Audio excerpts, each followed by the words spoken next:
Hello everybody and welcome to the warm-up here in the round we are at Spain, here for MotoGP. It will be a 10-minute warm-up session and I'm a commentator obviously for now, Megan Birch, until Joshua is away, which he will be back next MotoGP, I hope. But I am your commentator for today. Warm-up has started now. And I shall throw over to TNT. I was rolling back the years a little bit, and I really like the sound of that. That was someone who, has found a bit of motivation, and it will feed into what his team are doing, feed into everything that's going on there at Yamaha. On the other side, I like what Marc Marquez said he said, Fabio's super talented. We need him at the front of MotoGP. He's a character.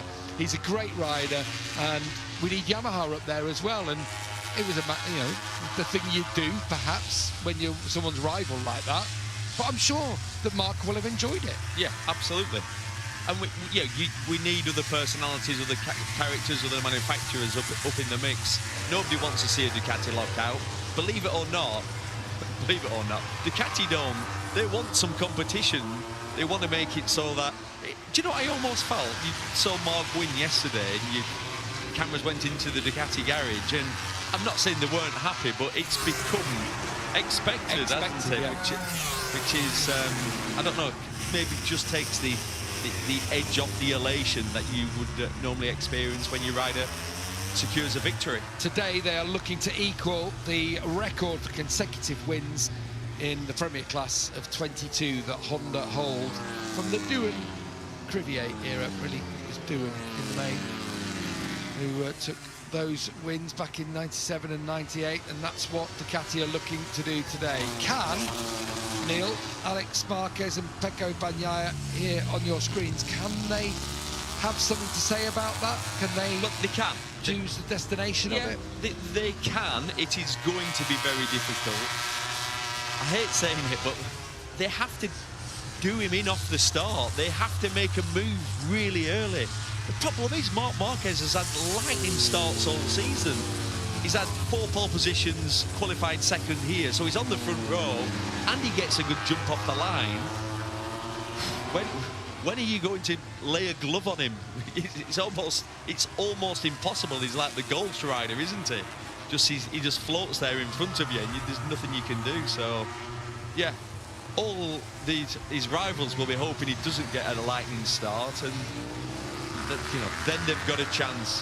What we've learned over the last 3 seasons or 4 seasons in MotoGP, especially at this track, if you are following, it is more difficult to overtake.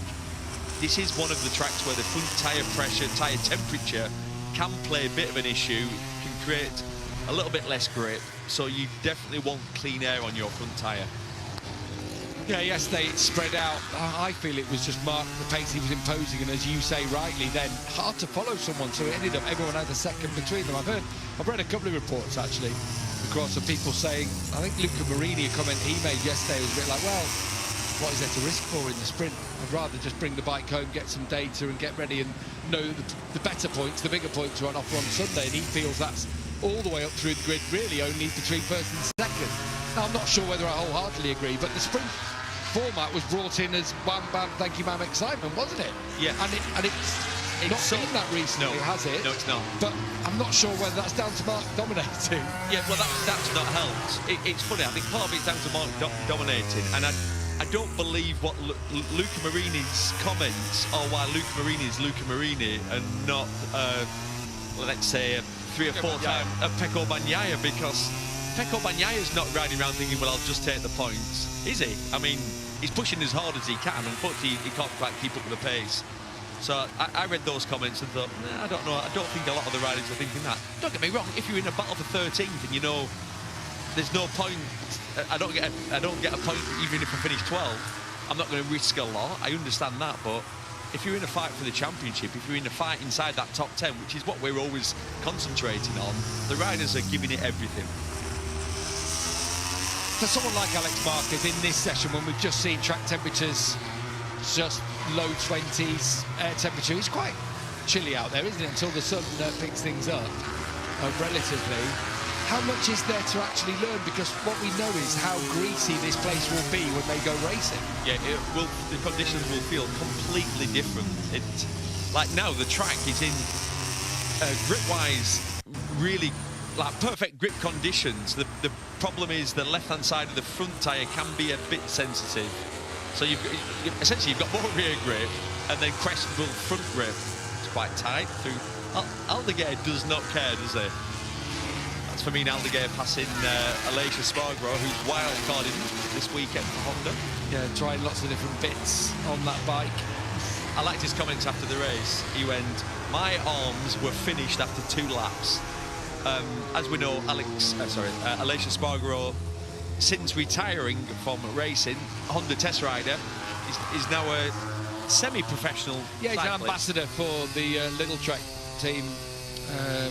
So he's doing a lot of that, a lot of cycling stuff as well. So he said, "My legs are in perfect shape, but my arms aren't," because as you know, most cyclists don't really train up a body. So he said he looks like a cyclist, doesn't he? Was feeling it. Yes, he always has done, hasn't he? He looks incredibly lean. But yeah, it sounds like he's as a test rider, it is your job. He's in the process of trying more extreme things on the bike and gathering data. But yeah, it is. To be honest, it is tricky to know what setting-wise what you are going to learn in these conditions, because when you take away grip as the track temperature goes up in the afternoon, the bike will feel completely different. So you can make some changes to engine braking strategy. Maybe give you a little bit more engine braking. You've got the grip in the track. Oh yeah, that feels definitely better.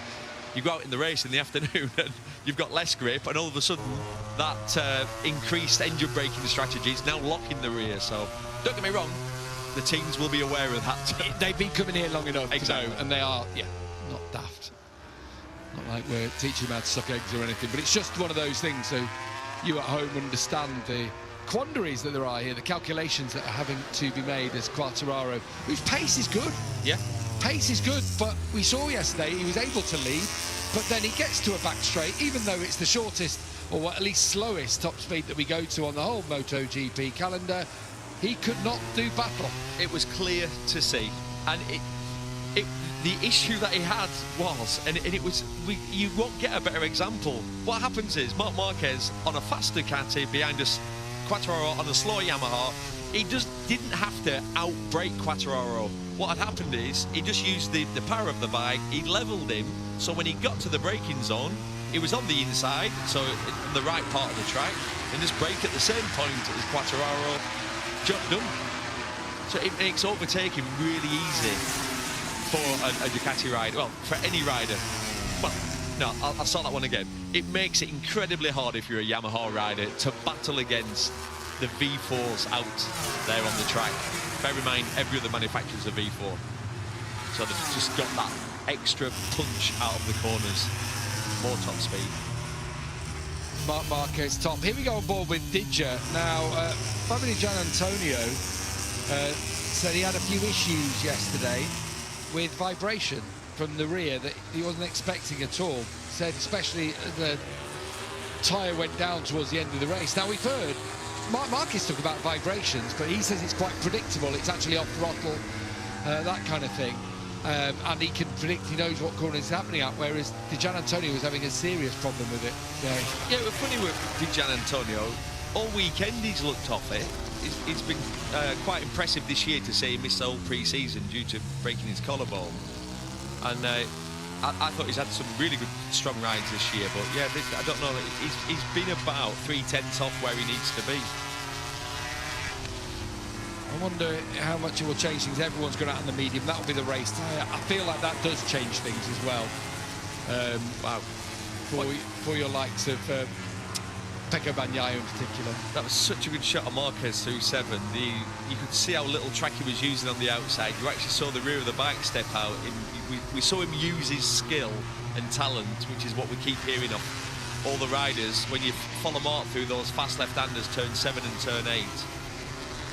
It's a good view of it. Yeah, there's been loads of good. You have to go to MotoGP socials. We've got them on ours at TNT Sports Bikes. You go to Instagram, and you can go and find it on Facebook, for example, of some of the behind-the-scenes comments of what has been going on. There's a lovely exchange. Right, I'll take over from this point.